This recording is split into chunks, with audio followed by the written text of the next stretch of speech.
बिस्मिल्लाहिर्रहमानिर्रहीम। अस्सलामु अलैकुम। I am Rana Asam Aleem. अपनी पिछली वीडियो में मैंने रेस्टोरेशन पीरियड का एक इंट्रोडक्शन दिया था, इस दौर की जो मखसूस करैक्टरिस्टिक्स थी उनका जिक्र किया था। तो आज मैं रेस्टोरेशन पोइट्री की बात करने जा रहा हूँ। तो Restoration poetry mostly satirical, realistic and written in heroic couplets. तो जब भी हम बात करते हैं रेस्टोरेशन पोइट्री की तो इसके अंदर यही जो है वो खूबियाँ हैं कि ये सैटिरिकल है, रियलिस्टिक है और हेरोइक कपलेट में इसको जो है वो लिखा गया है। And Dryden was the supreme master of all these qualities. तो ड्राइडन जो थे वो इन तमाम क्वालिटीज़ के बेस्ट जो है वो राइटर थे। और जॉन ड्राइडन का जो पीरियड है वो 1631 to 1700 है। Most dominant and prominent figure and made his marks in the field of poetry, drama and prose. तो तीनों कैटेगरीज में जॉन ड्राइडन ने इस दौर में बहुत जो है वो खूबसूरत लिखा। और जहाँ तक रेस्टोरेशन पोइट्री की बात है तो रेस्टोरेशन पोइट्री में सिर्फ उस दौर में ड्राइडन ही एक ऐसे जो है वो पोइट हैं जो काबिल ज़िक्र हैं। इनके अलावा इस दौर में कोई भी हमें बड़ा राइटर जो है वो नज़र नहीं आता। तो बहरहाल ड्राइडन की अगर हम बात करें तो in his youth he came under the influence of Cowley. और उसकी पोइट्री जो अर्ली पोइट्री है उसमें हम जो है वो मेटाफिज़िकल स्कूल ऑफ थॉट के कुछ जो है वो प्रोमिनेंट फीचर्स को देखते हैं, क्योंकि Cowley metaphysical school of thought से बिलोंग करते थे।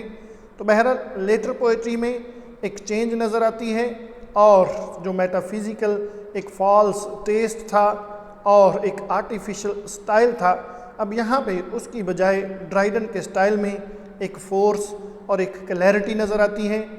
And we can say that कि दिस स्टाइल और दिस क्लैरिटी जो है वो led the foundation of classical school of poetry in England. कि ड्राइडन ने ये जो स्टाइल अपनाया था और ये जो उसके अंदर एक क्लैरिटी थी, जिस तरह से चीज़ों को उन्होंने प्रेजेंट किया, तो इसने जो है वो क्लासिकल स्कूल ऑफ थॉट की बरतानिया में जो है वो बुनियाद रखी।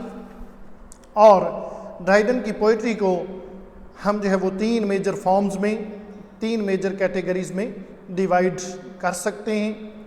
नंबर 1 पॉलिटिकल सटायर्स हैं। तो पॉलिटिकल सटायर्स की बात करें तो बेस्ट पोइम जो है वो एब्सोलम एंड एचिटोफल एंड द मेडल, ये दो पोइम्स उनकी जो है वो पॉलिटिकल सटायर्स में बेहतरीन पोइम्स हैं, वेल नोन है। Absalom and Achitophel is one of the greatest political satires in English language. ये बेहतरीन जो है वो स्टाइल्स में से और पॉलिटिकल स्टाइल्स में से एक है। फिर उसके बाद जो उन्होंने पोइम्स लिखी वो डॉक्ट्राइनल पोइम्स हैं। तो doctrinal poems, two important poems, Religio Laici, the Hind and Panther. तो ये दो पोइम्स जो है वो बहुत ही उनकी पॉपुलर पोइम्स हैं। And these poems are neither religious nor devotional but theological and controversial. तो इन पोइम्स को इस तनाजुर में देखा जाता है कि एक कंट्रोवर्सी क्रिएट करती हुई और थियोलॉजिकल टच के साथ हमें जो है वो नज़र आती हैं।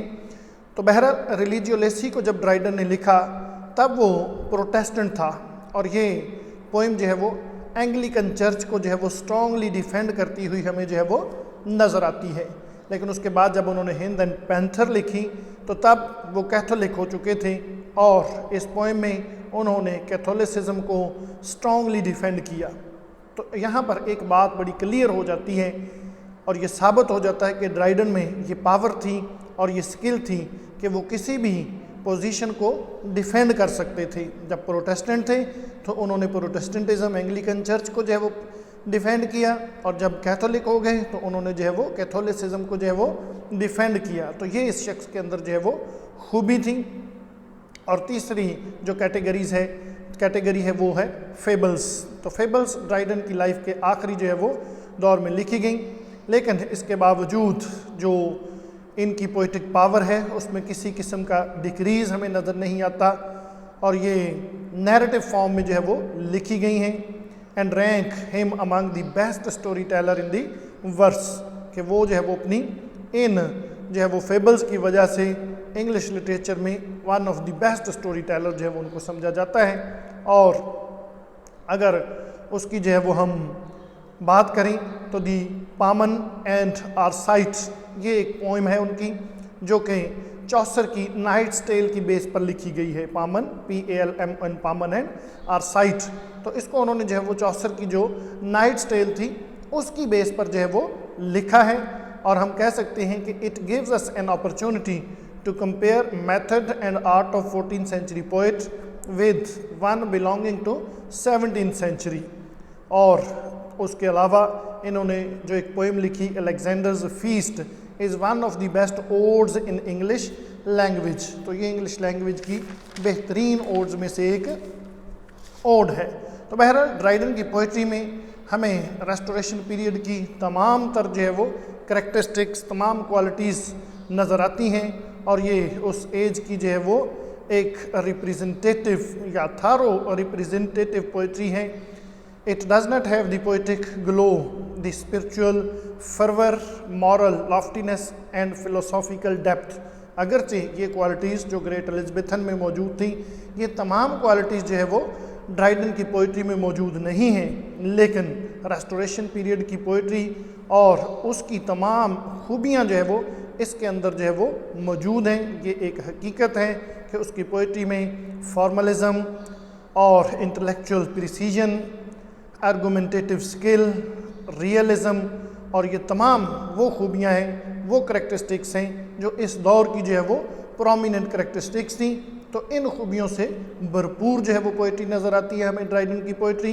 तो अगरचे ड्राइडन की पोइट्री में जो है वो किसी ग्रेटेस्ट जो है वो हाइट्स को अचीव नहीं कर सकी, लेकिन फिर भी उसकी पोइट्री में हमें कुछ ऐसे पैसेजेस ज़रूर मिलते हैं जिनके अंदर एक जो है वो वंडरफुल स्ट्रेंथ एंड एलोक्वेंस मौजूद है। और ड्राइडन की जो लिटरेचर में रिप्यूट है वो ये है, एज आ जो है वो सैटरिस्ट और रीजनर उनको पहचाना जाता है। और ये कहना बेजा ना होगा कि इन दोनों जो है वो अपना कैपेसिटीज़ में कि एज आ जो है वो सैटरिस्ट या रीजनर, उनके बारे में ये कहना गलत नहीं होगा कि he is still the greatest master in English literature. आज भी उनका इन दोनों क्वालिटीज़ में कोई भी मुवाजना किसी के साथ नहीं किया जा सकता। तो ड्राइडन का सबसे इम्पॉर्टेंट कंट्रीब्यूशन जो इंग्लिश पोइट्री में है वो हेरोइक कपलेट है। और यही हेरोइक कपलेट बाद में जो है वो इसका जो स्किलफुल यूज़ था वो बरसों तक जो है वो जो सीरियस पोइट्री थी उसका जो है वो पैमाना बना रहा और आने वाले राइटर्स ने इसको फॉलो किया।